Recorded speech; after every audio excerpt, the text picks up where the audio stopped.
In the name of Allah, the entirely merciful, the especially merciful.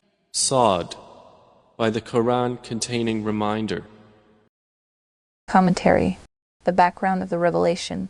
The background of the revelation of the initial verses of the surah was that Abu Talib, the uncle of the Holy Prophet, was doing his best as his guardian, despite that he had not yet embraced Islam.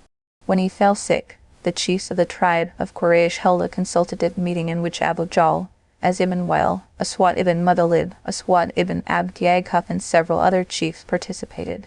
They discussed the situation they faced. Abu Talib was sick. If he were to pass away and they were to take some strong action against the Holy Prophet to restrain his activities in favor of promoting his new faith, the people of Arabia will throw taunts at them and say, "Here are these people who could do nothing against him, while his uncle Abu Talib was alive, while, now when he has died, they have stood up against him as their target." So they came to the conclusion that they should decide this thing about Muhammad while Abu Talib was still alive, so that he would stop speaking ill about their objects of worship. Accordingly, these people came to Abu Talib and said to him that his nephew spoke ill of their objects of worship. They appealed to his sense of justice and asked him to tell his nephew that he was free to worship any god he liked, but say nothing against their objects of worship. The truth of the matter was that the Holy Prophet himself did not say about these idols anything more than that they were insensate and lifeless. They were not their creators, nor their sustainers, and that nothing that could benefit or harm them was in their control. Abu Talib asked the Holy Prophet to come in the meeting. To him, he said, "My dear nephew, these people are complaining about you that you speak ill of their objects of worship. Leave them on their faith, and on your part, you keep worshipping your God." People from the Quraysh also kept making their comments following it. Finally, the Holy Prophet said, "My dear uncle, should I not be inviting them to something that is better for them?" Abu Talib said, "What thing is that?" He said, "I want them to say a particular kalima statement, by virtue of which the whole Arabia will be at their feet, and they will become masters of the non-Arab lands beyond it." Thereupon, Abu Jahl said, "Tell us what that kalima is." "By your father, not simply one kalima. We are ready to say 10 of them." To this he replied, "Just say, La ilaha illallah. There is no God worthy of worship but Allah." Hearing this, all of them rose to leave, saying, "Are we supposed to leave all objects of worship we have, and take to just one? This is something very strange." It was on this occasion that these verses of Surah Sad were revealed. Tafsir ibn Kathir, pp. 27b. 4. But those who disbelieve are in pride and dissension. See Surah Sad, Ayah 1, for the Tafsir. How many a generation have we destroyed before them? And they then called out, but it was not a time for escape. See Surah Sad, Ayah 1, for the Tafsir. And they wondered that there has come to them a warner from among themselves. And the disbelievers say, "This is a magician and a liar." See Surah Sad, Ayah 1, for the Tafsir.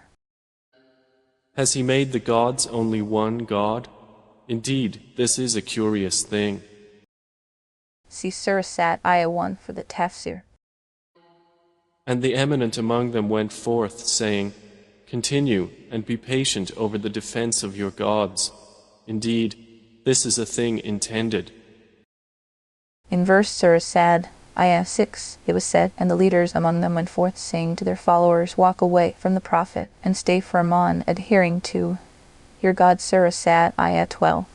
This is pointing out to the event mentioned above that, once they heard the call to pure monotheism, Tawhid, they left the meeting. We have not heard of this in the latest religion. This is not but a fabrication. See Surah Sad, Ayah 6, for the Tafsir. Has the message been revealed to him out of all of us? Rather, they are in doubt about my message. Rather, they have not yet tasted my punishment. See Surah Sad, Ayah 6, for the Tafsir. Or do they have the depositories of the mercy of your Lord, the exalted in might, the bestower? See Surah Sad, Ayah 6, for the Tafsir. Or is theirs the dominion of the heavens and the earth and what is between them? Then let them ascend through any ways of access. See Surah Sad, Ayah 6, for the Tafsir. They are but soldiers who will be defeated there among the companies of disbelievers. See Surah Sad, Ayah 6, for the Tafsir. The people of Noah denied before them, and the tribe of Ad, and Pharaoh, the owner of stakes, and Huron, the man of the stakes. The literal meaning of this expression appearing in verse Surah Sad, Ayah 12 is Pharaoh of the stakes or pegs. The commentators have explained this phrase in different ways. Some of them have said that this phrase refers to the stability of his dominion, and the sense is that the stakes or pegs of his kingdom were well rooted in his country. Maulana Thanavi, may Allah have mercy on him, has translated the phrase according to this explanation. Some others have said that he used to punish people by making them lie flat on the ground and driving stakes or pegs through their hands and feet, and on top of that, he would have snakes and scorpions released over the victim's body. Still others have said that he used to play some kind of a game with ropes and pegs, and then there are those who say that alatet or pegs means buildings. Fox, he had set up very strong structures. Tafsir quoted by pure is Allah who knows best. and the tribe of Thamud, and the people of Lot, and the companions of the thicket. Those are the companies.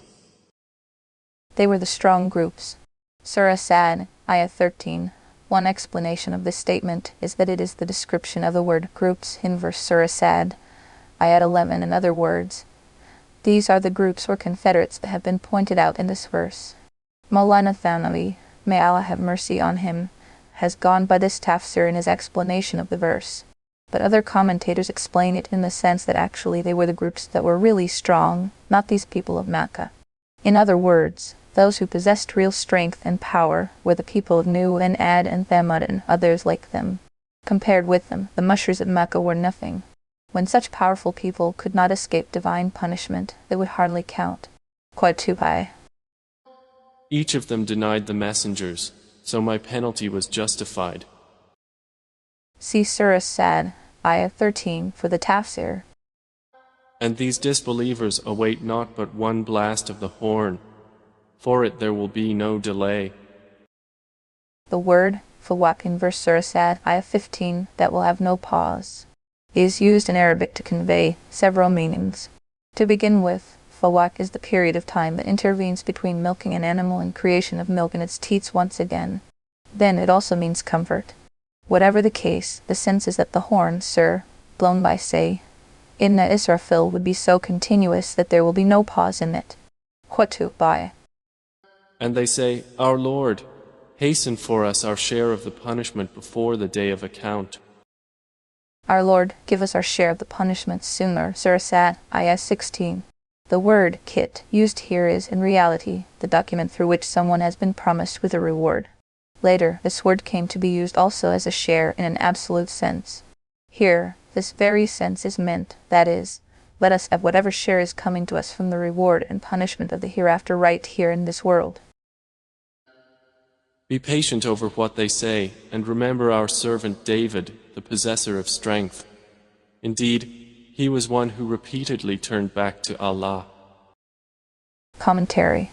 It was said in verse Surah Sad, Ayah 17, and remember our servant, Dawud, the man of might. Nearly all commentators have explained it in the sense that he used to demonstrate great courage and strength during the course of his acts of worship. Iba, therefore, soon after it, comes the sentence, surely, he was ever turning to Allah. Surah Sad, Ayah 17. Accordingly, in a hadith of the Sahihain, Al-Bukhari and Muslim, the Holy Prophet said, in sight of Allah, the most liked salat is the salah of Dawud, and the most liked fasts are the fasts of Dawud. He would sleep half a night, worship a third of it, and then sleep during the sixth part, and would fast one day and remain without fast on the other. And when he confronted the enemy, he would never desert the battlefield, and, without any doubt, he turned to Allah sincerely and profusely. Tafsir Ibn Kathir. This method of ibadah has been called most likable for the initial reason that it is harder. A lifetime of fasting would make one used to it, with the result that, after a passage of time, it does not remain that hard. But fasting by skipping a day in between is different. Here the element of hardship continues. Then, there is another aspect of this method of fasting, in that one who fasts in that manner becomes capable of combining his or her ibadah with the necessary fulfillment of the rights of oneself, family and circle of acquaintances. Indeed, We subjected the mountains to praise with him, exalting Allah in the late afternoon and after sunrise. In verse Surah Sad, ayat 18, it was said, we had subjugated the mountains to join him in making tasbih, i.e. pronouncing Allah's purity, at evening and sunrise. In this verse, mention has been made of mountains and birds joining Sayyidina Dawud in the act of tasbih. Detailed explanation of this phenomenon has already appeared in the commentary on Surah Al-Anbiya and Sabah. Here, it is worth noting that the tasbih of mountains and birds has been mentioned at this place in a manner that it was a particular blessing for Sayyidina Dawud. The question is, how did this become a blessing for Sayyidina Dawud, and what particular benefit accrued from the tasbih of mountains and birds? One answer to this is that it unravels a miracle at the hands of Sayyidina Dawud, and it goes without saying that it is a great reward and blessing. In addition to that, Maulana Thawi, may Allah have mercy on him, has given a subtle explanation about it.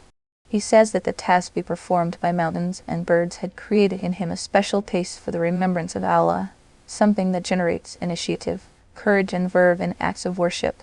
Ibadah, collective dhikr, has another benefit, that the barakah that issues forth from it reflects on each other from the participants. There is a particular method of dhikr and spiritual engagement, shul, recognized among the noble Sufis, in which the participant imagines that the whole universe is making dhikr. This method has an unusual efficacy of its own in correcting and purifying one's inner state, as well as in his enthusiasm for ibadah. The basis of this method of dhikr is also deduced from this verse. Masalu as-Suluk, Maulana Ashraf Ali, may Allah have mercy on him, the Salah of Ad-Duha, at the end of verse Surah Sad, ayat 18, it was said, at evening and sunrise. The word ashi, used here, means the time following Zuhr up to the next morning, while ishraq means the time of the morning when sunshine has spread over the land. From this verse, Sayyidina Abdullah ibn Abbas, may Allah be pleased with him, has argued that the Salah of Ad-Duha stands proved. This Salah is also called the Salah of Al-Awban. There are others who call it the Salah of Al-Ishraq, though later on, the name of the Salah of Al-Awban became particularized with the 6 nafils made after Maghrib, while the Salah of Al-Ishraq became well known for the 2 or 4 nafs offered close after sunrise. In the Salah of Ad-Duha, one could choose to offer any even number of rakat from 2 to 12. Hadith mentions many benefits it brings. According to a narration of Sayyidina Abu Hurairah, may Allah be pleased with him, appearing in Jami of Tirmidhi, the Holy Prophet said, anyone who were to become particular about 2 rakat of the Salah Ad-Duha has his sins forgiven, even if they be like the froth of the sea. In another narration from Sayyidina Anas, may Allah be pleased with him, he is reported to have said, anyone who were to make 12 rakat of the Salah of Ad-Duha, for him or her Allah will make a palace of gold in Jannah. Hutubai ulama have said that any even number of rakat from 2 to 12 that can be performed conveniently is correct. But having some particular routine in the case of its number is better, and if this routine reaches the minimum of 4 rakat, it is much better, because the normal routine of the Holy Prophet was to do 4 rakat. And the birds were assembled, all with him repeating praises. See Surah Sad, ayah 18 for the tafsir. And we strengthened his kingdom and gave him wisdom and discernment in speech. The word al-hikmah, appearing in verse Surah Sad, ayah 20, and gave him wisdom and a decisive speech, as obvious, means wisdom, that is, we had blessed him with the precious assets of reason, insight and vision. Some elders have suggested that it means nubuwah, the station and mission of a prophet. As for the second gift, Fasl al-Kitab, translated here as a decisive speech, it has been explained in different ways by commentators. Some have said that it means power of oration, and the fact is that Sayyidina Dawud was a great orator. He was the first one who started saying Hamabad, after that following Hamdi and Salah in his religious sermons. Some others have said that it means the ability to make a decision at its best, that is, Allah Ta'ala had given him the ability and power to resolve disputes and decide matters comprehensively. The truth of the matter is that the words used in the Quran seem to have ample room for both meanings, and both are meant. Incidentally, the translation done by Maulana Ashraf Ali Thanwi, may Allah have mercy on him, Faisal Kardan, a Wali Takrir, helps accommodate both meanings. And so does the English translation given above. And has there come to you the news of the adversaries, when they climbed over the wall of his prayer chamber? Commentary. In these verses, Allah Ta'ala has mentioned an event relating to Sayyidina Dawud. The way in which this event has been described in the Noble Qur'an. It tells only this much, that Allah Ta'ala had put him to some test by sending two disputing parties into his place of worship. Alerted thereby, Sayyidina Dawud sought forgiveness from Allah Ta'ala and fell in prostration, and he forgave him. Since the real purpose of the Noble Qur'an at this place is to communicate that Sayyidina Dawud used to turn to Allah Ta'ala in every matter of concern he faced, and should he ever sense the least slip issuing forth from him, he would immediately seek forgiveness for it.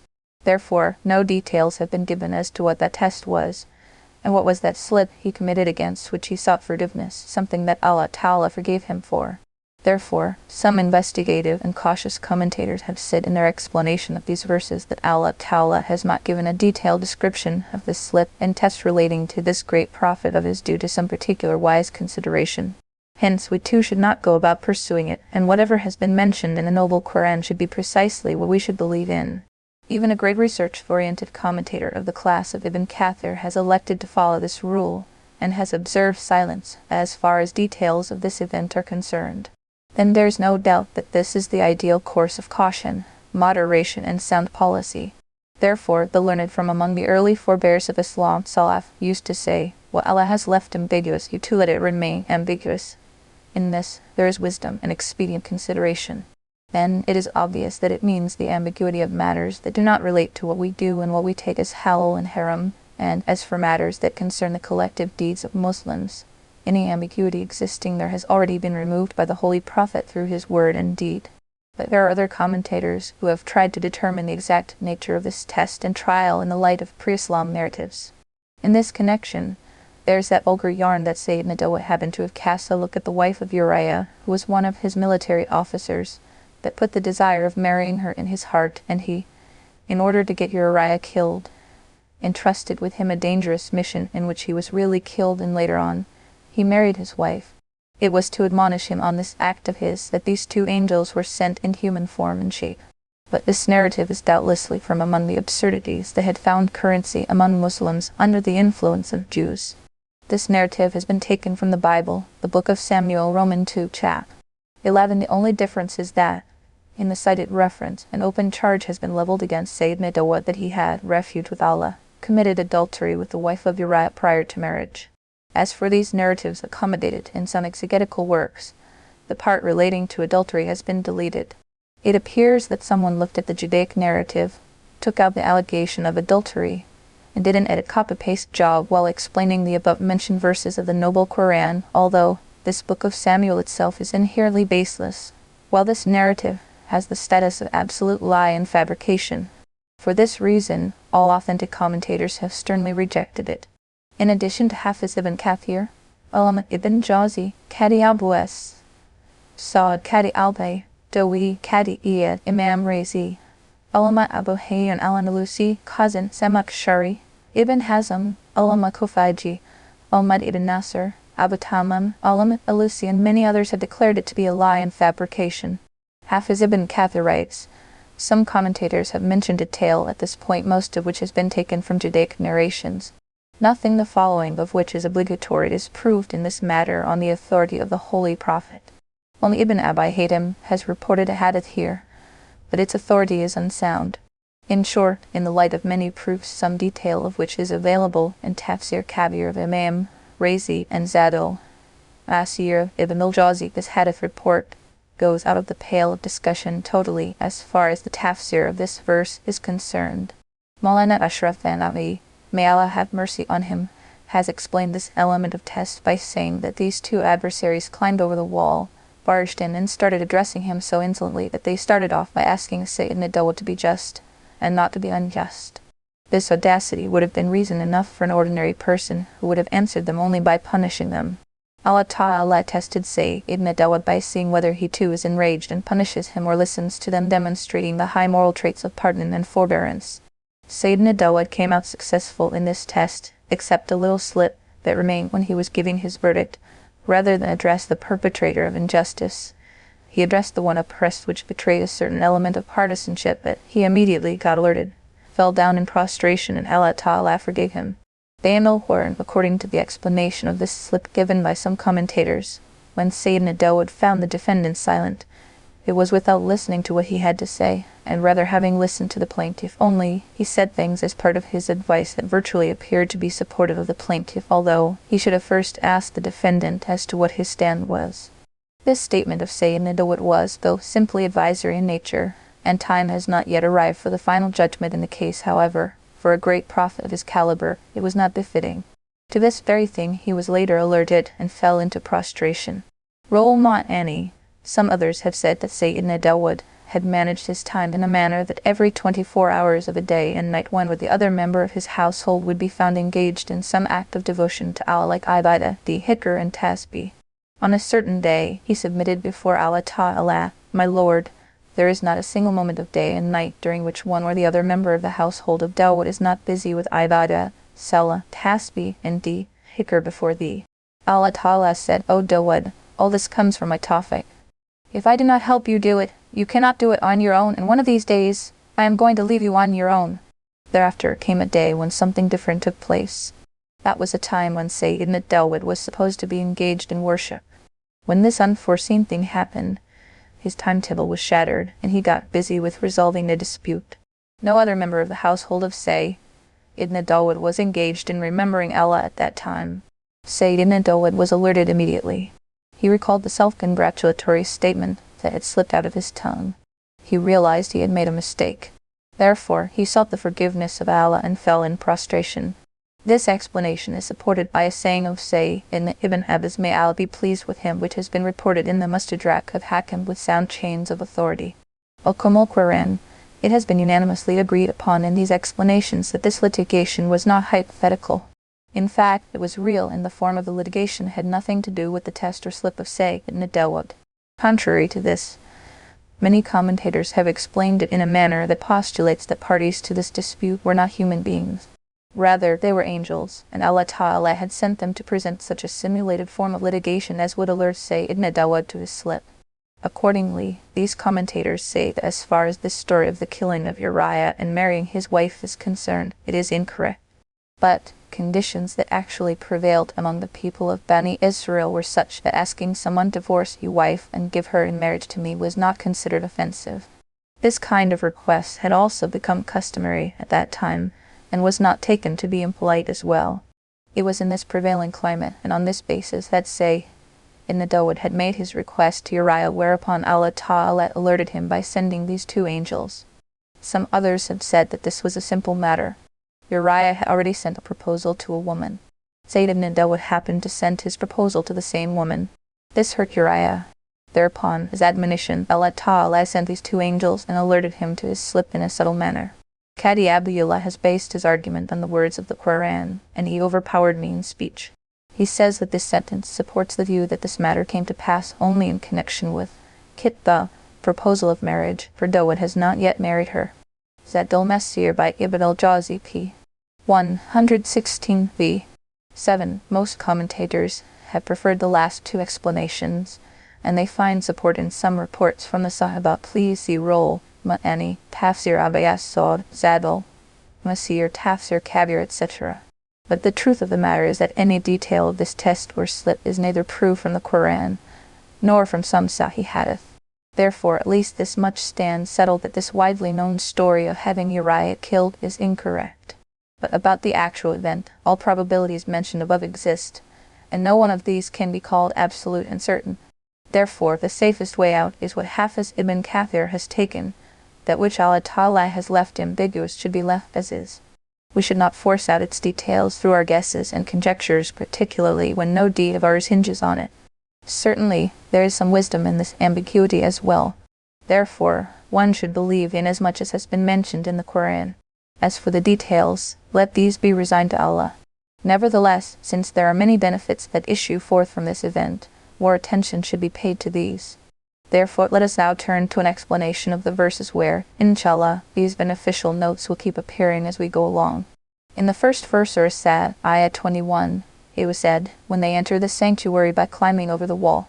The word mihrab is essentially applied to an elevated chamber, or the front elevation of a house.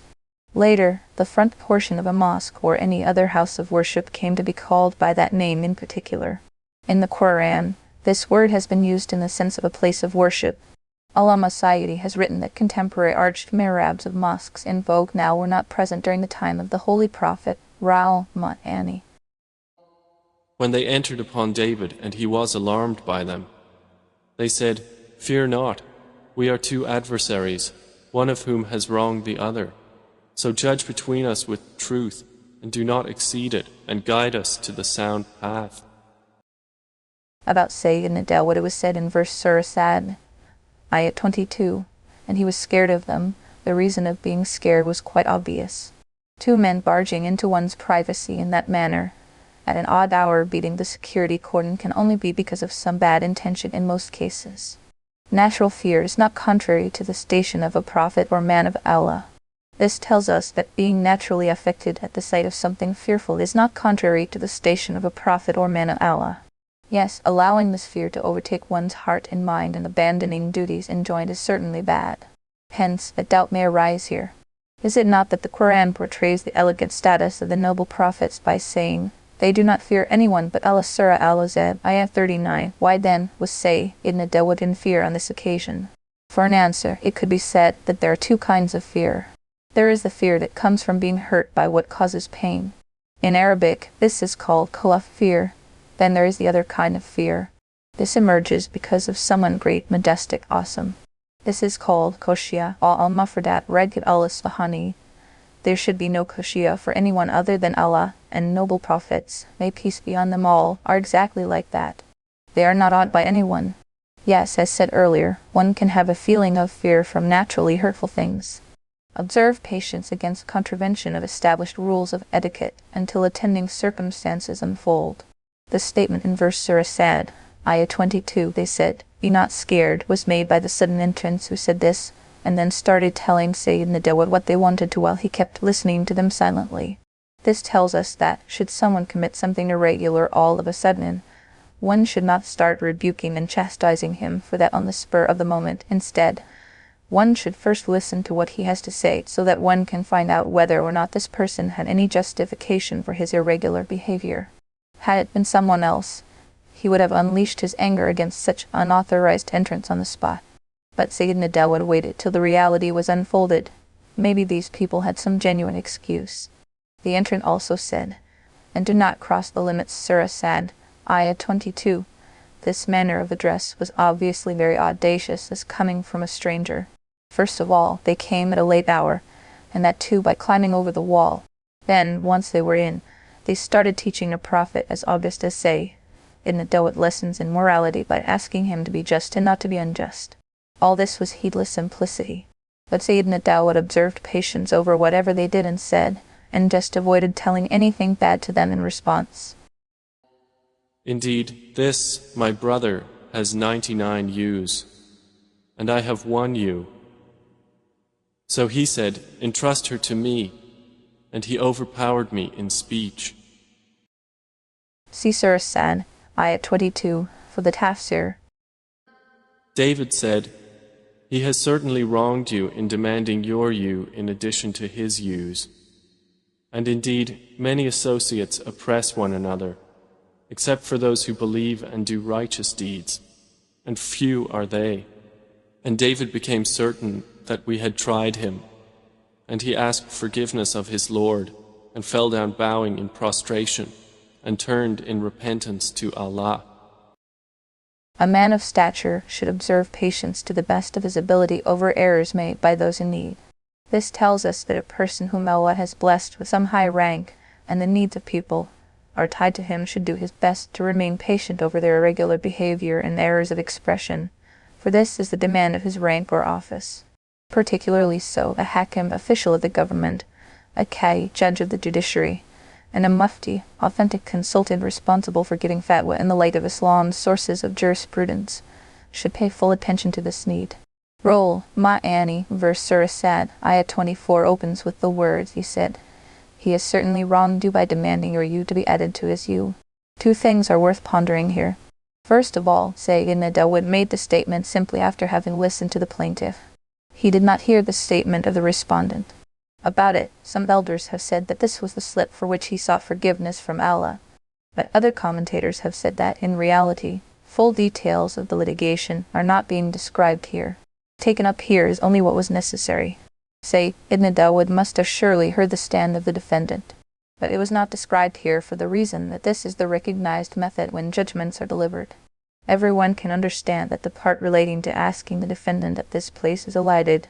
Understood. In addition to that, it is also possible that, though the visitors had asked Sayyid Ibn Dawud for a court judgment, but that was no time for a court session, nor was it a judicial sitting, nor Sayyid Ibn Dawud had the necessary resources available at hand in order to implement his judgment. Therefore, he did not give his judgment in the status of a qadi, judge. Instead, what he gave was a fatwa, ruling in his status as a mufti, jury consult, and it is not the job of a mufti to go about investigating into the nature of an event. Rather, the thing depends on the question asked, and it is in accordance with it that he has to give his answer. Soliciting contribution, or even gift, under pressure of any kind is usurpation. Something else worth pondering here is that, say, Ibn Dawud equated the act of a person demanding simply anew with injustice or oppression, although casually asking someone for something is not crime. The reason is that the form in which it was being asked did have the outward anatomy of a request. But in the presence of the amount of verbal and practical pressure being put behind this asking, this thing had assumed the proportions of usurpation, something being taken forcibly, compulsively, illegally, or by extortion. From here we learn that, should a person ask for something from someone in a manner that the addressee, whether willing or unwilling, is left with no way out other than giving it, then soliciting aside, even demanding a gift in that manner is also included under dasp or usurpation. Therefore, if the person asking is a man of office or power, or someone respectable and elegant looking, and the addressee cannot afford to say no because of the pressure of this man's personality, then, even if the form of the situation is that of soliciting a gift, but in reality, it translates as nothing but gasp or usurpation, and the use of the thing acquired in this manner is never permissible for the person asking for it. This point needs the particular attention of those who solicit and receive contributions from madaris and makatib, religious schools, masajid, mosques, or societies and associations in the religious field. For them, only that donation is halal and good that has been given to them by the donor voluntarily and cheerfully. If those seeking such contributions use the pressure of their personality, or 8 or 10 of them simultaneously descend on someone, render him helpless, and succeed in gouging that contribution out of him, then this would be a flagrantly impermissible act on their part. The hadith carries a very clear statement of the Holy Prophet in this matter. The property of a Muslim is not halal unless it is with his sweet will. Partnership in transactions needs great caution. In verse Surah Sad, ayah 24, it was said, "And many partners oppress one another," by saying this, we have been alerted that it is not unusual when mutual rights are compromised between two persons having a partnership deal. There are occasions when one of them would take something as ordinary and goes ahead and does it, but in reality, it becomes the cause of sin. Therefore, great caution is needed in this matter. Later, in the same verse, it was said, "And Dawud realized that we had put him to a test," Surah Sad, ayah 24, if the form of the litigation is taken to be a similitude of the slip of Sayyid Ibn Dawud, then the occurring of such a thought is fairly obvious. And if the form of the litigation has nothing to do with it, even then, the overall condition of the parties involved was enough to show that the two of them had been sent by way of a test. On the one hand, these disputants were in such hurry to get their litigation resolved that they were audacious enough to jump the wall and bargain. On the other hand, when the case was presented, the defendant sat silent and accepted, verbally or practically, the plea of the plaintiff without any ifs and buts. If the defendant agreed with the event as described by the plaintiff, he hardly had the need to come to say Ibn Dawud seek a verdict in the dispute. Even a person of average intelligence could have gathered that, in this situation, Sayyid Ibn Dawud will invariably decide in favor of the plaintiff. This mysterious conduct of the two disputants was betraying that it was an event of some extraordinary nature. Sayyid Ibn Dawud had no difficulty in seeing through it that they had come as sent from Allah, and their objective was to test him. In some narrations, it also appears that after having heard the verdict, they exchanged furtive smiles and in no time disappeared into the skies. Allah knows best. In the last sentence of verse Surah Sad, ayah 24, it was said, "So he prayed to his Lord for forgiveness, and bowing down, he fell in prostration and turned to Allah." It should be noted that the word used here is that of ruku, which literally means to bow down, while, with most commentators, it denotes sajda, prostration according to the Hanafiya, by reciting this verse, sajda becomes obligatory. By doing ruku, the sajda of tilawah, recitation, stands performed. And Imam Abu Hanifa, may Allah have mercy on him, has proof in this verse that, in case a verse requiring sajda has been recited within the salah, then forming the intention of sajda, and the ruku makes the obligation of sajda stand performed. The reason is that here Allah Ta'ala has used the word ruku for sajda, which proves that ruku too can become the replacement of sajda. But in this connection, a few necessary points should be borne in mind. The sajda of tilawah, recitation, some rulings. Sajda, when being performed through an obligatory ruku in salah, can only be performed validly on condition that the verse of sajda has been recited within the salah. When reciting the Quran outside the salah, the sajda of tilawah cannot be performed validly through a ruku. The reason is that ruku is an act of ibadah only in salah. Outside salah, it is not recognized as an act of worship. A ruku can stand for sajda of tilawah only when ruku has been done soon after having recited the verse of sajda, or having recited at the most 2 or 3 additional verses. And if after the verse of sajda, one has made a long recitation in a standing position, the ruku would not stand for sajda. If one is thinking of performing the sajda of tilawah in the position of ruku, then he should better make the intention of the sajda of tilawah while bowing down for the ruku, otherwise the obligation of sajda will not stand discharged by this ruku. Yes, once the person starts going for sajda, the sajda will stand performed even without the intention. The preferred practice, however, in any case, is that the sajda of tilawah is performed as a regular sajda before ruku, and then one rises from the state of sajda, recites 1 or 2 verses, and then goes for ruku, rather than it is performed in the obligatory ruku of the salah. Badi. So we forgave him that, and indeed, for him is nearness to us and a good place of return. In verse Surah Sad, ayah 25, it was said, "And surely he has a place of nearness in our presence, and an excellent resort." By concluding this event on this verse, a hint was released towards the fact that, no matter whatever the slip of say in the dough would have been, once he had sought forgiveness from Allah and had passionately turned to Him, it goes without saying that the level of his communion with Allah Ta'ala had increased further. One worn with wisdom. Yet another aspect of this event needs to be mentioned here. Let this slip of say in the dough be whatever it was a matter between him and his Lord, who could have alerted him to it even directly through a revelation. But rather than do something of this nature, why was a particular method used when the case of a dispute was sent in his court to alert him thereby? The truth of the matter is that this method invites deliberation. It helps us realize that it provides guidance for those who are engaged in preaching and bidding the fair and forbidding the unfair. Those who do their duty in this field should know that the conduct of a person is not to be corrected casually. It takes a lot of wisdom to do it. To alert someone to his error, it is better to take to a method that helps the concerned person realize his error on his own, without having recourse to warn him verbally. For that purpose, it is more effective to use such examples as may convey the message without hurting the addressee in the least. We said, O David, indeed, we have made you a successor upon the earth, so judge between the people in truth and do not follow your own desire, as it will lead you astray from the way of Allah. Indeed, those who go astray from the way of Allah will have a severe punishment for having forgotten the day of account. Commentary. Not only that Allah Ta'ala had made Sayyidina Dawud a prophet, He had also placed a government and state at his command. Accordingly, in this verse, he has been entrusted with a basic guideline for the conduct of governance and politics. 3 things have been said in this guideline. We have made you our Khalifa, Caliph, deputy, successor, vicar, vicegerent on the earth. In this capacity, your basic duty is to decide matters in accordance with the truth. And to accomplish this mission, abstention from following personal desires is a binding condition.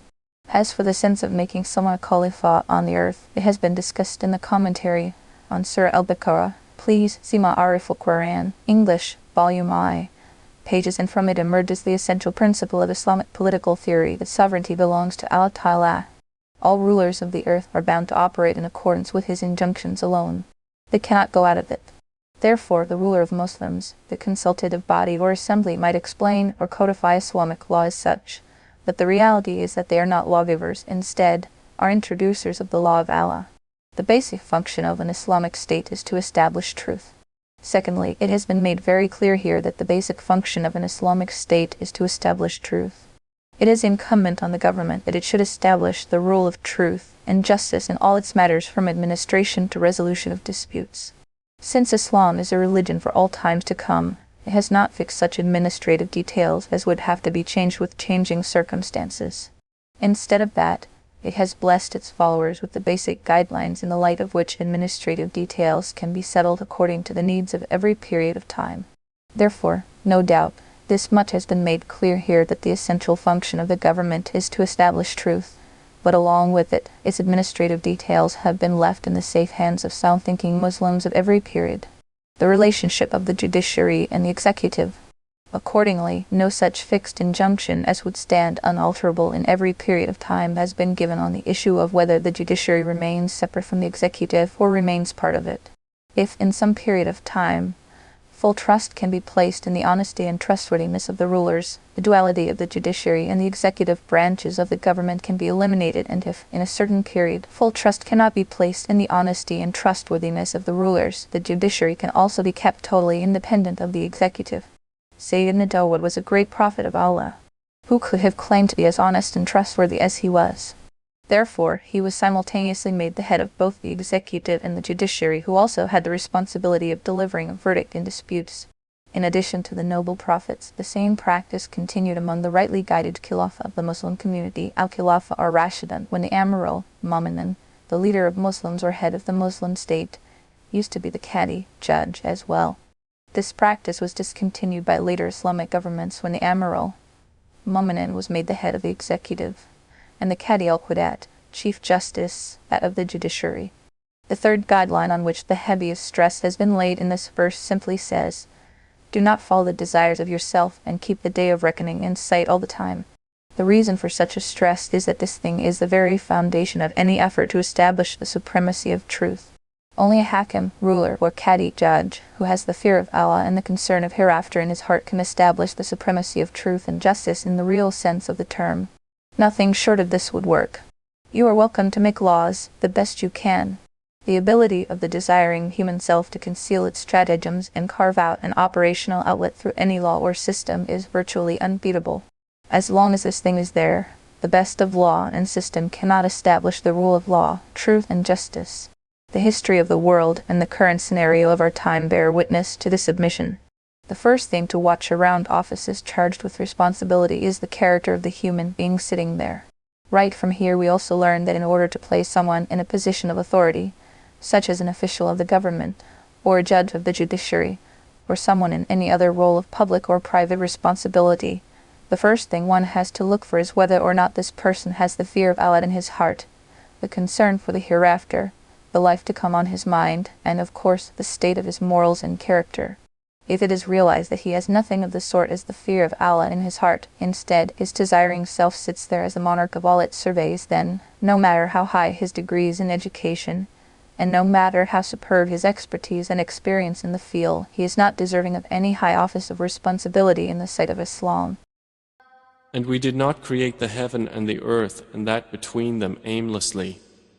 That is the assumption of those who disbelieve, so woe to those who disbelieve from the fire.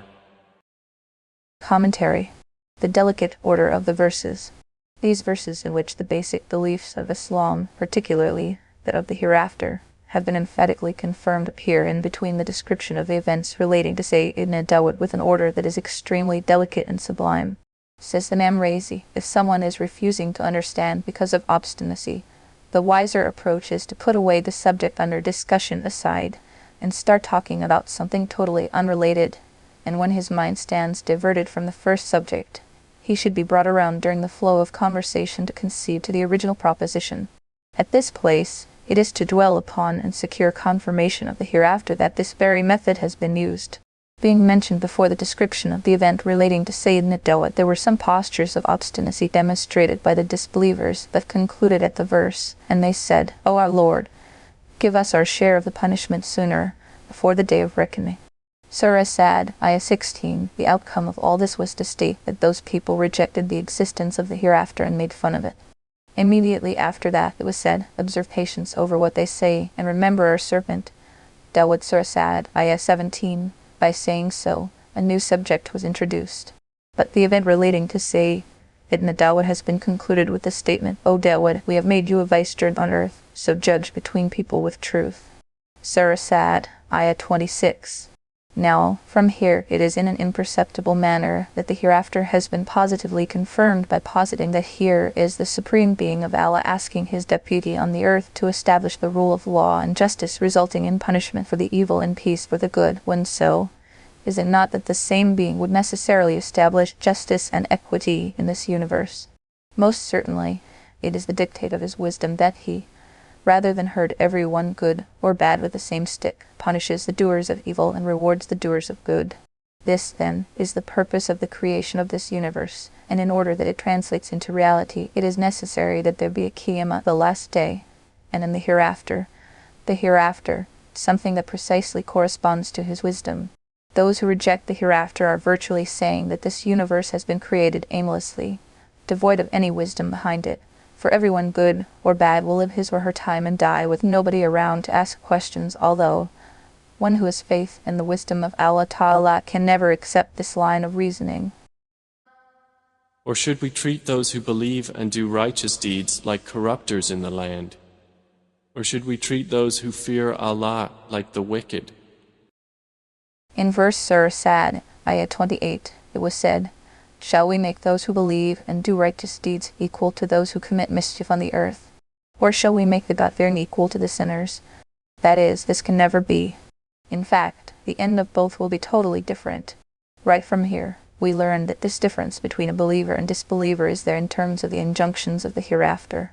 While living in the present world, it is quite possible that a disbeliever has a lot more comforts than a believer. Likewise, it cannot be deduced thereby that the material rights of the disbeliever cannot be equal to the rights of the believer. Instead, the truth of the matter is that a disbeliever could be allowed human rights equal to a believer. Accordingly, non-Muslim minorities who live in an Islamic state under mutual pledges shall be given all human rights that will be but equal to those of Muslim. This is a blessed book which we have revealed to you, O Muhammad, that they might reflect upon its verses, and that those of understanding would be reminded. See Surah Sad, Ayah 28 for the Tafsir. And to David we gave Solomon, an excellent servant. Indeed, he was one repeatedly turning back to Allah. Commentary. In these verses, an event relating to Sayyidina Sulaiman has been mentioned. The gist of the well-known tafsir of this event is that Sayyidina Sulaiman was so engrossed in the inspection of the horses that he missed to perform the Salah of Al-Asr at his usual time. Later, when he was alerted to this loss, he slaughtered all those horses as the unfortunate interference in the remembrance of Allah took place because of them. This missed Salah could be a Nafil Salah. Given this situation, there should be no difficulty in understanding what Sulaiman did, for the noble prophets tried to make amends for even this much of negligence. And it is also possible that the salat concerned was obligatory fard, and his engrossment in the inspection might have caused him to forget. Although if someone forgets to perform the fard obligatory salah, it does not cause a sin to have been committed, but Sayyidina Sulaiman, in view of his high station, expiated for that too. This tafsir of the cited verses has been reported from several leading authorities among the commentators. Even a great scholar of Ibn Kathir's stature has preferred this tafsir.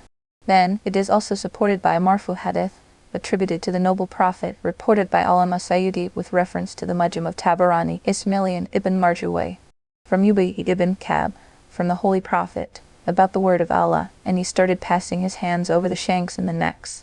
He said, cut their legs and necks with the sword. Allama Sayyidi has declared its rating as Hasan. Ad-Dirul Manthur p. 309 v. 5, and quoting this hadith in Majmas Owid, Allama Haythami says, Tabarani has reported this in Al-Awsat. Said Ibn Bashir, one of the narrators there. He has been called trustworthy by Shub and others. Ibn Man and others call him weak. The rest of the men reporting are trustworthy. Majmas Awid p. 99 v. 7, Kitabut Tafsir. Because of this hadith, this tafsir becomes fairly strong. But it generally lends to the doubt that the horses were a gift of Allah, and wasting one's property in that manner does not seem to befit the station of a prophet. Commentators have answered it by saying that Sayyidina Sulaiman owned these horses, and the sacrifice of horses was also permissible in his code of law, very similar to that of cows, goats, and camels. Therefore, he never wasted the horses, in fact, sacrificed them in the name of Allah. Just as the act of sacrificing a cow or goat is not tantamount to wasting it, instead, it is an act of ibadah. The sacrifice of horses offered by him was nothing but an act of ibadah. Rol Ma'ani. Most commentators have explained this verse in this very manner. But there is another tafsir of these verses reported from Sayyidina Abdullah ibn Abbas, may Allah be pleased with him, where the description of the event differs. The gist of the tafsir is that the horses presented before Sayyidina Suleiman were specially prepared for jihad. Sayyidina Suleiman was pleased to see them, while he also said that the attachment he had to those horses was not because he loved worldly life, rather it was because of his remembrance of Allah, in that these were prepared for jihad, and jihad was an act of worship at its highest. In the meantime, that lineup of horses went out of his sight. He asked that they be brought back again. Accordingly, when they appeared before him once again, he started stroking and patting their necks and legs with affection. According to this tafsir, the word "and" from or because in and dikri, rabbi from or because of the remembrance of my Lord is the enough cause, and sababiyah, and the pronoun in, tawart, disappeared, is invariably reverting to horses, and mash does not mean to cut. Instead, it means to pass or wipe hands over the body of the horses with affection. Classical commentators like Hafiz ibn Jarir Tabari, Imam Razi, and others have preferred this very tafsir because it is free from any possible doubt about property being wasted. In terms of the words of the Noble Quran, there is room for both explanations. But since a marfu hadith has appeared in favor of the first tafsir, a hadith that is hasan, good as regards its authority, therefore it has become weightier and more acceptable. Mentioned when there were exhibited before him in the afternoon the poised standing racehorses. See Surah Sad, ayat 30 for the tafsir.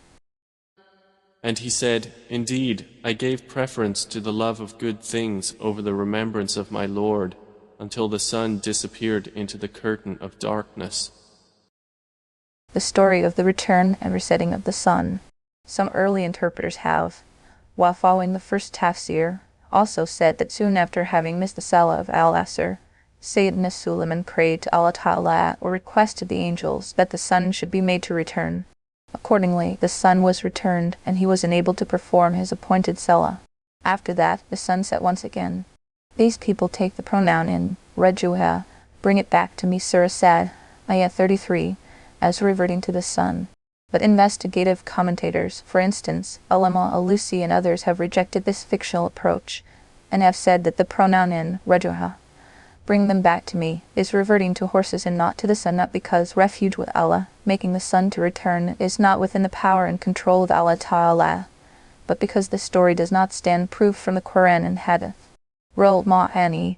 In the event one neglects the remembrance of Allah, some self-imposed penalty is in order as part of one's remorse. Anyway, this much does stand proof from the event that, should there come a time when one happens to have been neglectful of the remembrance of Allah, then, in order to punish one's aberrant self, depriving it of some lawful thing is permissible. This, in the terminology of the noble Sufis, is called gera, sense of honor or shame. They Multilingual, and imposing such penalties on one's own self for the purpose of training it to do what is good is a prescription of self-reform, and this even seems to suggest its justification, in fact, recommendation. It has also been reported from the Holy Prophet that, on a certain occasion, Sayyidina Abu Jahl, may Allah be pleased with him, presented to him the gift of a Syrian throw-over shawl having some sort of design embroidered or painted on it. He made his salah covering himself with the shawl. Then he came to Sayyidat Aisha, may Allah be pleased with him, and said to her, Return this shawl to Abu Jahl, because I happened to have cast a look at the design it had during the course of my salah, and this design would have almost thrown me into some trial. Al-Mukhtasar, with reference to Al-Muwatta of Imam Malik. Similarly, there is an incident related to Sayyidina Abu Talha, may Allah be pleased with him. Once, while making salah in his fruit farm, he happened to have turned his attention to look at a bird, and as a result, his attention was diverted away from the salah, a contravention of the essential etiquette of salah being offered before Allah Ta'ala. After that, he gave the whole farm as sadaqah, charity, but one has to bear in mind that the penalty thought of for this purpose should be permissible by itself. Wasting away some property for no valid reason is not permissible. Therefore, no such action is correct as would result in the wastage of property. Among the Sufis, the famous Shibli, may Allah have mercy on him, had once burnt his clothes as part of this kind of self-imposed penalty. But the more discerning among Sufis, such as Sheikh Abdul Wahid Sha'rani, may Allah have mercy on him, did not approve of that action of his as correct and sound. Rule Ma'ani, the ruler should personally keep watching over the functions of the state. The second line of conduct that emerges from this event is that the person responsible for the affairs of the state or its high officials who share this responsibility with him should personally keep watching over their subordinate departments in a way that they never sit relaxed after having passed on the trust to their deputies and assistants. This is the reason why Sayyidina Suleiman, who had a host of subordinates at his command, inspected the horses in person. This concern, to be personally vigilant against any malfunction of the state system, stands proved also from the examples set by the rightly guided caliphs of Islam, particularly from the practice of Sayyidina Umar, may Allah be pleased with him. At the time of one act of ibadah, worship, engaging in another's an error. The second line of conduct that stands proved from this event is that the time of an ibadah that is already bound with a certain hour should not be spent in getting busy with some other act of ibadah. It is obvious that the inspection of horses prepared for jihad amounted to a significant act of worship in its own right. But as this was not the time for this kind of ibadah, rather was the time of the prescribed ibadah of salah, therefore, Sayyidina Suleiman counted this too as an error, for which he made amends. Hence, Muslim jurists say that the way it is not permissible to stay occupied with buying and selling activity after the adhan, call for prayer, of Jummah Salah. Similarly, it is also not correct to stay occupied with some chore other than the preparation for the Jummah Surah, even if it happens to be the ibadah of reciting the Quran or making nafil salah. He said, "Return them to me," and set about striking their legs and necks. See Surah Sad, Ayat 32, for the Tafsir. And we certainly tried Solomon and placed on his throne a body, then he returned. Commentary. In this verse, Allah Ta'ala has mentioned yet another test of Sayyidina Suleiman with a simple statement saying that, during this test, some body, or part of it, was put on the throne of Sayyidina Suleiman. As for what that body was and what its placement on the throne means, and how it was a test, these details are not available in the Noble Quran, nor are they proof from any Sahih Hadith. Therefore, some authentic commentators, for instance, Ibn Kathir, seems to incline to the approach that anything the Quran has left ambiguous should be left as is, without having to date into its details. One should simply believe this much, that Allah Ta'ala had put Sayyidina Suleiman to some test after which he turned to Allah more than before, and the real purpose of the Quran stands accomplished by saying that which has already been said. Still, some commentators have tried to go after the details of this test, and have come up with several probabilities in this connection. Some of these probabilities happen to have been extracted exclusively from Judaic narrations. For example, the story that secret of the power of Sayyidina Suleiman was in his ring. On a certain day, the Satan got hold of his ring, and ended up sitting on the throne of Sayyidina Suleiman as the ruler looking like him. 40 days later, that ring of Sayyidina Suleiman was retrieved from the belly of a fish. After that, he regained his authority as the ruler once again. This narrative, annexed with additional tales, appears in several books of Tafsir. But Hafiz ibn Kathir, after identifying all such narratives as Judaic reports, writes in his Tafsir, "There is a group among the people of the book that does not believe in Sayyidina Suleiman as a prophet. Therefore it is obvious all these false tales have been forged by them." Tafsir ibn Kathir, p. 36b. 4. Hence, labeling narratives of this nature as being the tafsir of this Quranic verse is not correct by any standard. There is another event relating to Sayyidina Suleiman that finds mention in the Sahih of al-Bukhari and elsewhere too. Finding some parts of this event resembling the text of this verse, some commentators have declared it to be the tafsir of this verse. The gist of the event is that once Sayyidina Suleiman confided as to when he would go to his wives, each of them would give birth to a boy who will carry out jihad in the way of Allah. But, while verbalizing his thought, he forgot to say, "Inshallah, if Allah wills." Allah Ta'ala did not like this slip coming from his great prophet, and he proved this claim of his as false as only one out of all his wives gave birth to a still child that had one side missing. Some commentators have applied the anatomy of this event on this verse, and have said that the expression, "threw or put the body or its part on the throne," means that some attendant of Sayyidina Suleiman brought this body of the baby and put it on the throne. Thereupon, Sayyidina Suleiman got alerted, and he realized that it was the consequence of not saying Inshallah on his part. Accordingly, he turned to Allah and sought forgiveness for this slip. Discerning commentators like Qadi Abu Sa'ad, Allama Alusi and others have followed this tafsir. Maulana Ashraf Thanavi, may Allah have mercy on him, has also gone by it in his Tafsir of Maarif-ul-Qur'an. But the reality is that even this event cannot be called the tafsir of this verse in a certain manner for the reason that no hadith narration that mentions this event has any indication that the Holy Prophet has ever mentioned it as part of his explanation of the verse under study. Even Imam Bukhari, may Allah have mercy on him, has reported this hadith in his Kit Abul Jihad, Kit Abul Anbiya, Kit Abul Ayman Waidan, Nadhar and elsewhere with various versions, but he has not mentioned it under the head of the tafsir of Surah Sad anywhere in his Kitab Tafsir. In fact, he has reported another narration under the verse, "Bless me with a kingdom," Surah Sad, Ayah 35, which follows immediately next to the verse under discussion here, and has not made any mention of this hadith. This shows that, even in the sight of Imam Bukhari, this particular event is not a tafsir of the verse under study. Instead, this too, like the several other events relating to the noble prophets described by the Holy Prophet, is a separate event that does not necessarily have to be the tafsir of one or the other verse. A third tafsir is credited to Imam Razi and some others. According to this tafsir, once say, Ibn Sulayman became very sick. He grew so weak because of it that, at the time he was brought in to sit on the throne, he gave the impression of the body without the soul. Later Allah Ta'ala enabled him to get well.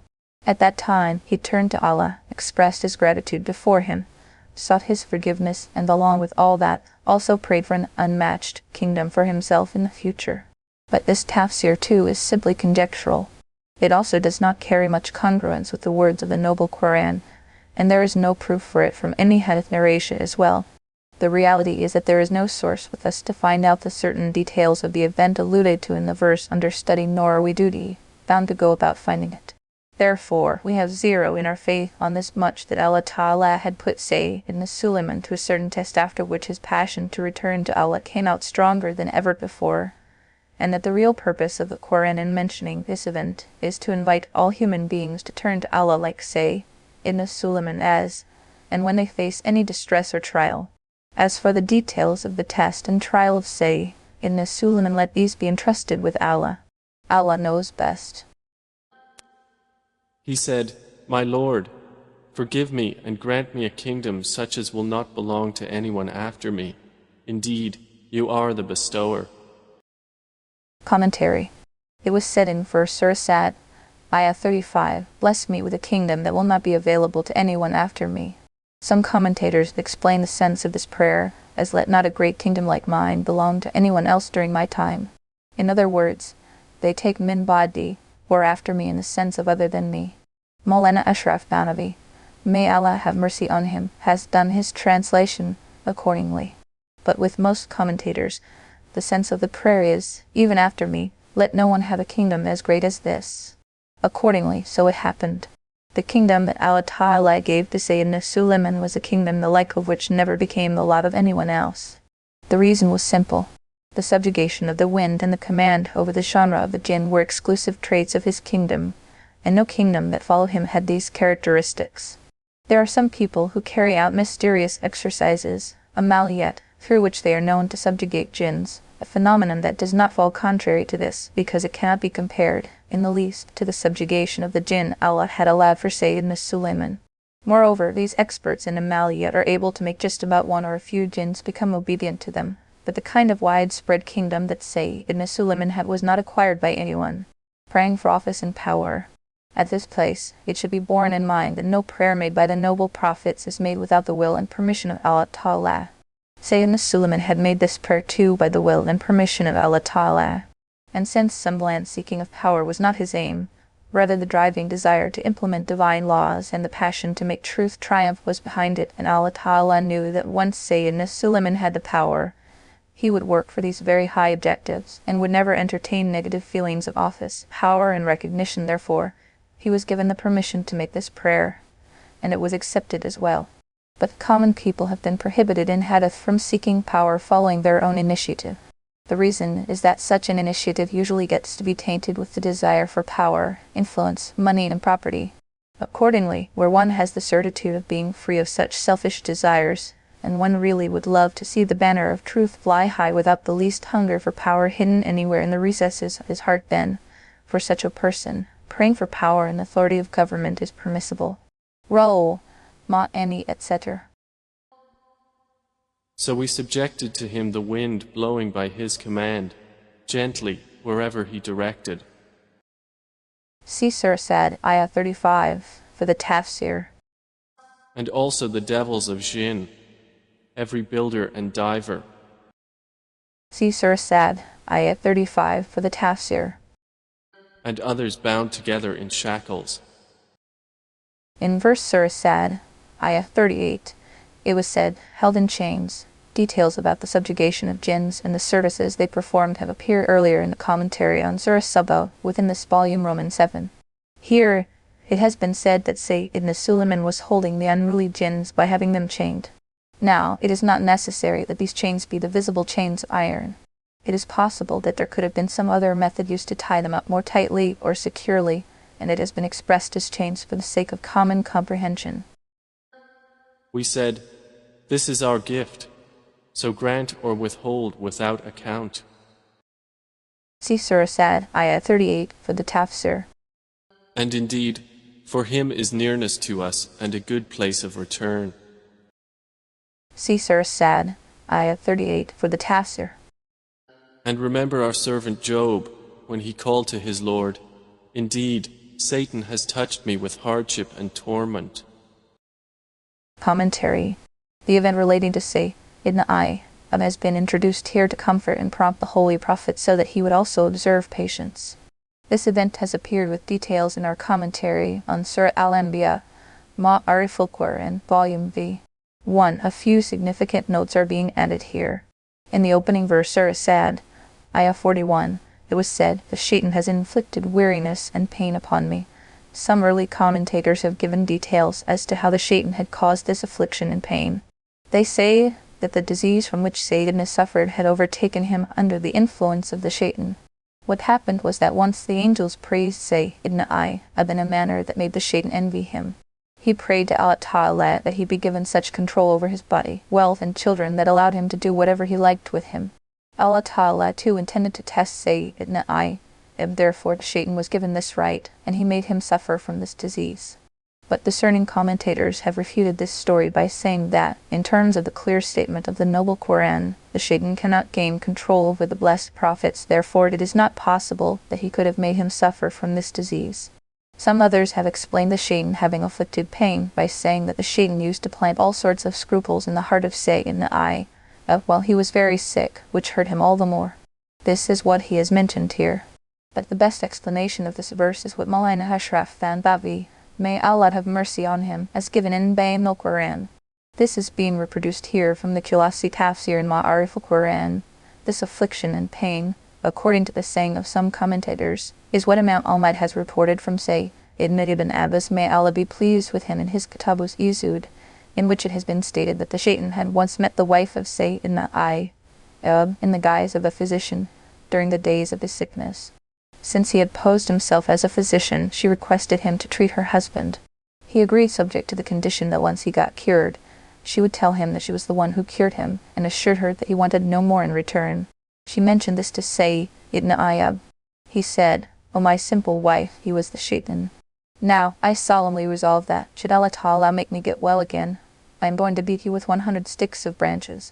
So, he was particularly shocked that Shaitan had become so high-handed that he wanted to make his own wife say words that evidently amount to shirk, though they may not prove to be so, subjected to interpretation. Though Sayyidina had made prayers for the removal of his affliction earlier as well, yet after this incident, he turned back to him in plaint and prayer more fervently, and his prayer was answered, reported by Ahmad, the nature of the ailment of Sayyidina. The Quran tells us only this much, that Sayyidina was afflicted with a serious disease, but nothing was said about the nature of this disease. Even in a hadith, no details about it had been reported from the Holy Prophet. Nevertheless, from some reports attributed to the Sahaba, it appears that blisters had erupted all over his body, and people had put him off on a dirt heap out of nausea. But some discerning commentators have refused to accept these attributed reports as correct. They say that diseases can afflict the blessed prophets, but they are not made to suffer from such diseases as would make people nauseated with it. Hence, this sort of disease cannot be attributed to Sayyidina Ayyub. Instead, they say it was some common disease. Therefore, reports in which blisters have been attributed to Sayyidina Ayyub, or in which it has been said that he was put off on a dirt heap, are not trustworthy, neither in terms of the authenticity of the report, nor rationally. Abridged from Roll, Ma'ani and Al-Mukhtasar. So he was told, strike the ground with your foot. This is a spring for a cool bath and drink. See Surah Sad, Ayah 41, for the Tafsir. And we granted him his family and a like number with them as mercy from us and a reminder for those of understanding. See Surah Sad, Ayah 41, for the Tafsir. We said, and take in your hand a bunch of grass and strike with it and do not break your oath. Indeed, we found him patient, an excellent servant. Indeed, he was one repeatedly turning back to Allah. In verse Surah Sad, Ayah 44, it was said, take a bundle of thin twigs in your hand. This was said in the background when Sayyidina Ayyub intended to fulfill the oath he had taken. But as his wife had taken good care of him, and had done nothing to deserve being chastised, with 100 strokes of some stick, as sworn by him, Allah Ta'ala, in His mercy, showed him the way out as to how he could do it symbolically and still fulfill his oath. As in Kilasi Tafsir of Maarif-ul-Qur'an, some issues relating to legal aspects of this event are being identified here. Firstly, this event tells us that, should someone declare on oath that he or she would punish someone else to a count of 100 strokes using a small, thin, dry branch as beating stick, and then, rather applying 100 strokes separately, he makes a bundle of all these branches and applies a single strike with it, the oath stands fulfilled. This was the reason why Sayyidina Ayyub was asked to do so. This is also the ruling given by Imam Abu Hanifa. But as says Allama ibn al-Humam, it is subject to two essential conditions. Firstly, each stick must have made contact with the body of the particular person lengthwise or widthwise. Secondly, it should have caused at least some pain. If the strokes were so light that they caused no pain, the oath will not be fulfilled. When Maulana Thanavi, may Allah have mercy on him, said in Tafsir of Maarif-ul-Qur'an that the oath will not be fulfilled, he probably meant thereby the same thing, that is, if there is no pain at all, or one of the sticks fails to make contact with the body, the oath will not be fulfilled. Otherwise, Hanafi jurists have clearly said that, should the striking be accomplished subject to these two conditions, the oath is fulfilled. Please see Fathul Qadir P. 137 v. 4. The Islamic legal status of stratagems. Secondly, from this verse we also learn that in order to sidetrack and remain unaffected by something inappropriate or reprehensible, should some legal stratagem be opted for, then it becomes permissible, known as Shar'i Hila plural, Hil as admissible in the Sharia of Islam. It is obvious that the essential requisite of the oath in this event of Sayyidina Ayyub was that he should subject his blessed wife to full 100 strokes to vacate his oath. But his wife was innocent. She had taken remarkably good care of Sayyidina Ayyub during the days of his suffering. Therefore Allah Ta'ala himself prompted Sayyidina Ayyub to take to a immediate, a hila or smart escape route from his predicament, and also made it clear to him that his oath will not stand broken thereby. Therefore, this event provides an argument in favor of the justification of the device of hila. But one should remember that such heel or stratagems become permissible only when they have not been reduced to an excuse for nullifying the objectives of the Sharia.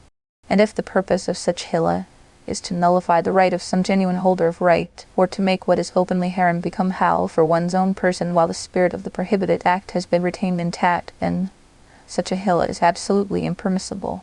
For instance, there are people who make a hila to avoid having to pay zakah. Just before the end of the year, they would pass on their wealth and property into the ownership of their wives. After some time, the wife passes it on into the ownership of her husband. And when the next year is about to close, the husband gives it to the wife. This way no one remains obligated with the payment of zakah. Since doing something like this is an effort to nullify the objectives of the Sharia, therefore it is haram, unlawful, and perhaps the curse of this stratagem might as well be more punishing than the curse that would fall as a result of the abandonment of zakah. Roll Ma'ani from Al-Mukhtasar of Surahs, resorting to an oath to do what is inappropriate. The third ruling that we come to know from this verse is if someone utters an oath to do an act that is inappropriate or wrong or impermissible, the oath stands effectively concluded, and should it be broken, one will have to make amends and pay kafar of expiation. It is evident enough that, should there have been no kafar becoming due in that situation, Sayyidina I would have not been asked to take to that hillah.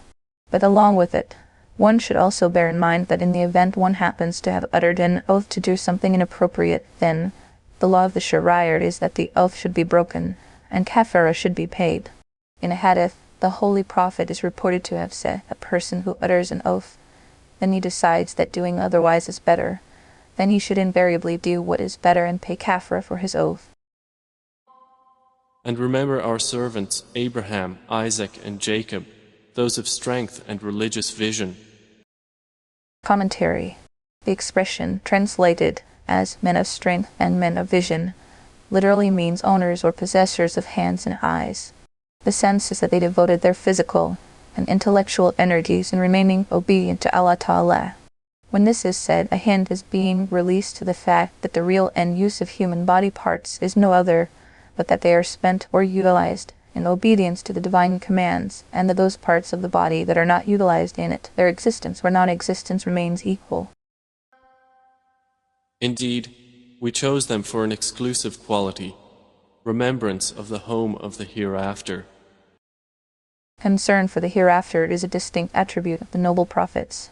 The word home in the statement, remembering the eternal home in the hereafter, Surah Sad, Ayah 46, refers to the hereafter, the life to come. Instead of using the word, the hereafter, the text has used the word, ad-dar, home, whereby it has warned human beings that they must take the hereafter as their real home and make the concern for it the basis for whatever they think and do. Right from here, we also come to know that the concern for the hereafter further sharpens and furbishes one's intellectual and physical faculties, helping it to flourish in an essentially true perspective. Hence, the view of some atheists that such concern blunts human faculties is baseless. And indeed they are, to us, among the chosen and outstanding. See Surah Sad, Ayah 46, for the Tafsir. And remember Ishmael, Elisha, and Dhul-Kifl, and all are among the outstanding. Prophet Elisha, in verse Surah Sad, Ayah 48, it was said, and remembered Elisha. Sayyidina Elisha is a prophet from among the prophets of Bani Israel, peace be upon them all. He has been mentioned in the Quran only at 2 places, once in Surah Al-An'am, and then here in Surah Sad. No details have been mentioned at any of the 2 places, rather his name appears there as part of a list of the blessed prophets. Historical chronicles report that he is a cousin of Sayyidina Ilyas and was his deputy. He lived in his company and was made a prophet after him. Details about him appear in the Bible, the Book of Kings I, chapter 19, and Kings Roman 2, chapter 2, and elsewhere. There he has been mentioned by the name of Elisha son of Shaphat. This is a reminder, and indeed, for the righteous is a good place of return. See Surah Sad, Ayah 48, for the Tafsir. Gardens of perpetual residence, whose doors will be opened to them. See Surah Sad, Ayah 48, for the Tafsir. Reclining within them, they will call therein for abundant fruit and drink. See Surah Sad, Ayah 48, for the Tafsir. And with them will be women limiting their glances and of equal age. In verse Surah Sad, Ayah 52, it was said, and in their company there will be females restricting their glances to their husbands, and of matching ages. Meant by these are the hurs or auris of Jannah, referred to, fondly enough for some people, even as nymphs of paradise being of matching ages could mean that they will be of the same age as among themselves. And it could also mean that they will be of the same age as their spouses. In the first situation, if they were of the same age, the good thing about it would be that they would be relating to each other in mutual amity as friends, and not as the other woman something very welcome for spouses. Consideration of matching age between spouses is better. Then there is the other situation. If being of the same age is taken to mean that spouses will be of the same age, the good thing about it would be that there would be temperamental harmony between them, and they will have consideration for each other's preferences. This tells us that consideration should be made to keep ages of spouses matched, for it generates mutual love and makes the relationship of marriage pleasant and permanent. This is what you, the righteous, are promised for the day of account. See Surah Sad, Ayah 52 for the Tafsir. Indeed, this is our provision. For it there is no depletion. See Surah Sad, Ayah 52 for the Tafsir. This is so, but indeed for the transgressors is an evil place of return. See Surah Sad, Ayah 52 for the Tafsir. Hell, which they will enter to burn, and wretched is the resting place.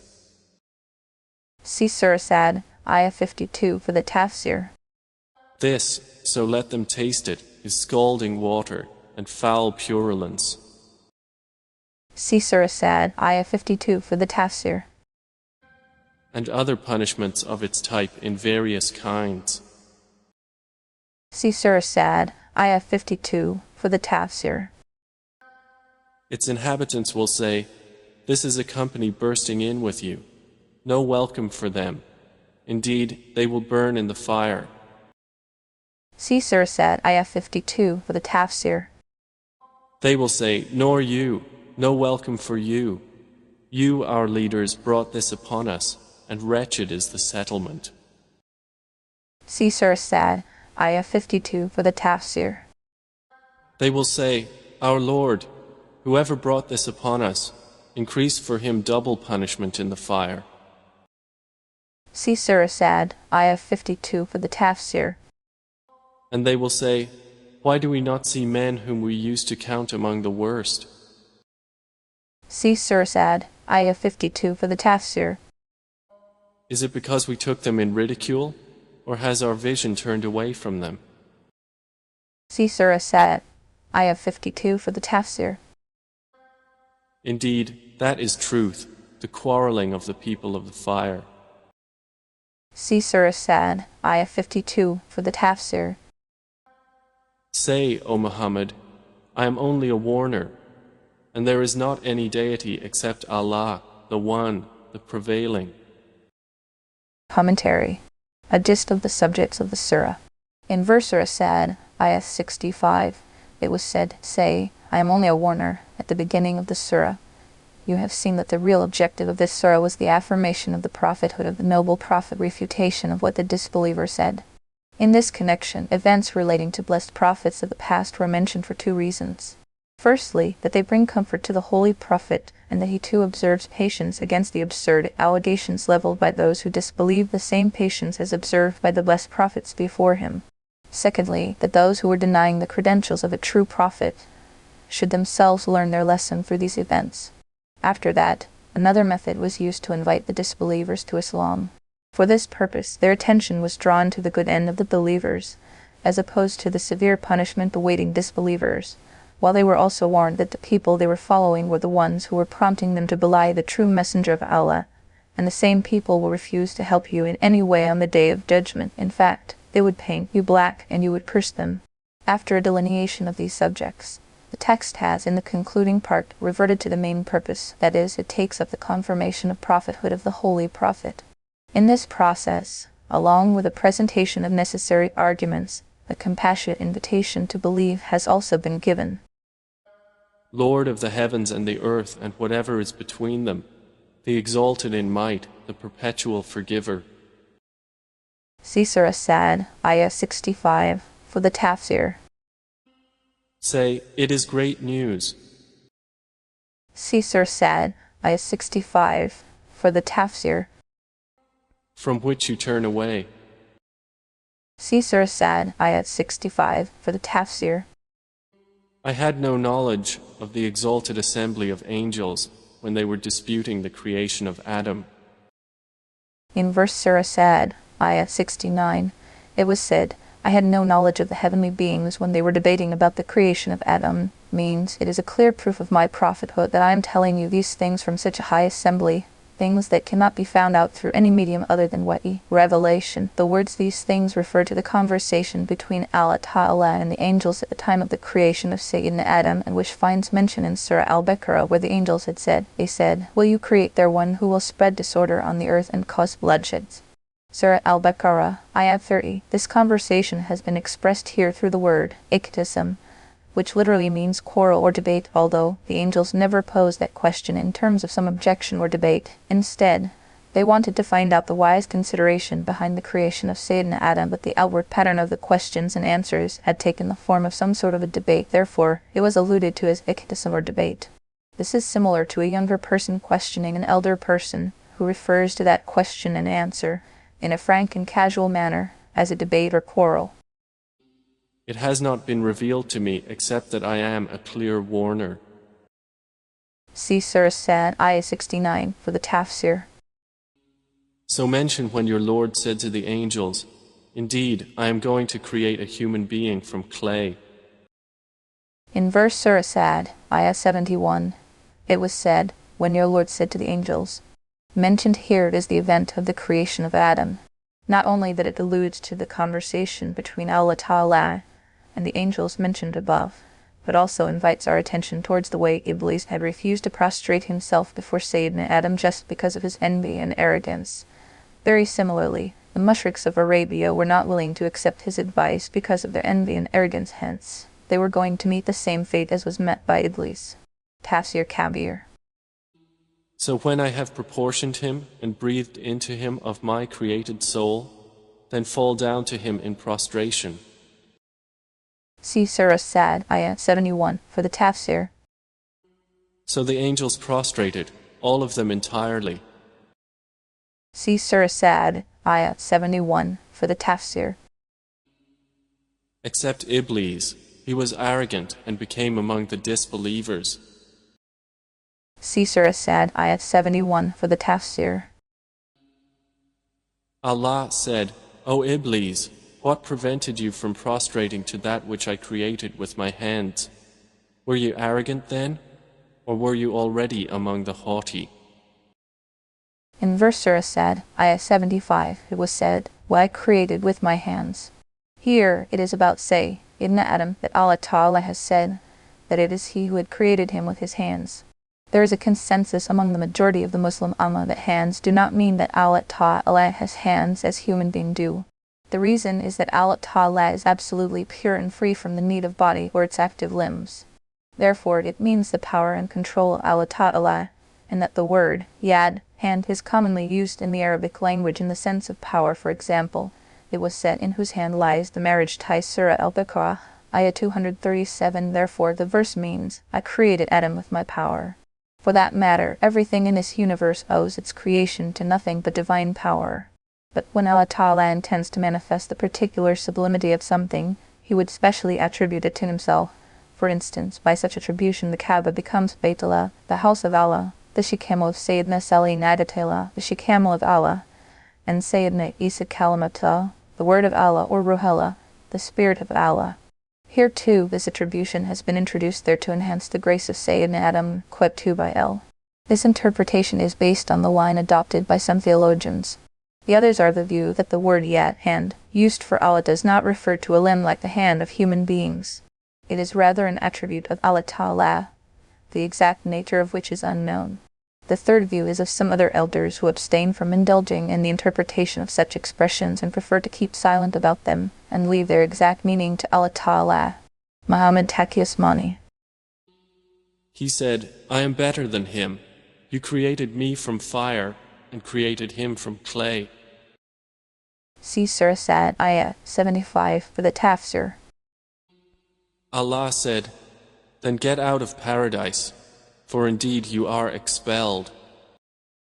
See Surah Sad, Ayah 75 for the Tafsir. And indeed, upon you is my curse until the day of recompense. See Surah Sad, Ayah 75 for the Tafsir. He said, "My Lord, then reprieve me until the day they are resurrected." See Surah Sad, Ayah 75 for the Tafsir. Allah said, "So indeed, you are of those reprieved." See Surah Sad, Ayah 75 for the Tafsir.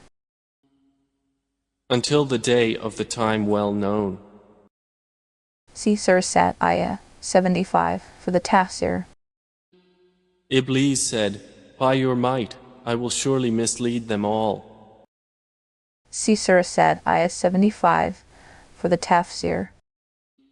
Except among them your chosen servants. See Surah Sad, Ayah 75, for the Tafsir. Allah said, "The truth is my oath, and the truth I say." See Surah Sad, Ayah 75, for the Tafsir. That I will surely fill hell with you and those of them that follow you all together. See Surah Sad, Ayah 75, for the Tafsir. Say, O Muhammad, I do not ask you for the Quran any payment, and I am not of the pretentious. In verse Surah Sad, Ayah 86, it was said, "Nor am I from among those who make up things artificially." The blameworthiness of artificial behavior. This statement means, I am not declaring my prophethood artificially, nor am I falsely pretending to have knowledge and wisdom. Rather, I am conveying the commandments of Allah to you as they are. From this we learn that feigned formality and pretension is blameworthy in the light of the Sharia. Accordingly, there are some ahadith that condemn it.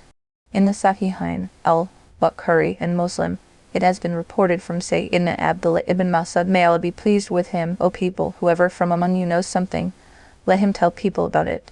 But that which he does not know, let him simply say, Allah knows best, because Allah Ta'ala has said about his Rasul, say, I do not demand from you any fee for it, nor am I from among those who make up things artificially.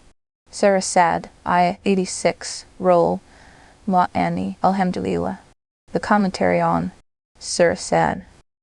It is but a reminder to the worlds. See Surah Sad, Ayah 86, for the Tafsir. And you will surely know the truth of its information after a time. See Surah Sad, Ayah 86, for the Tafsir.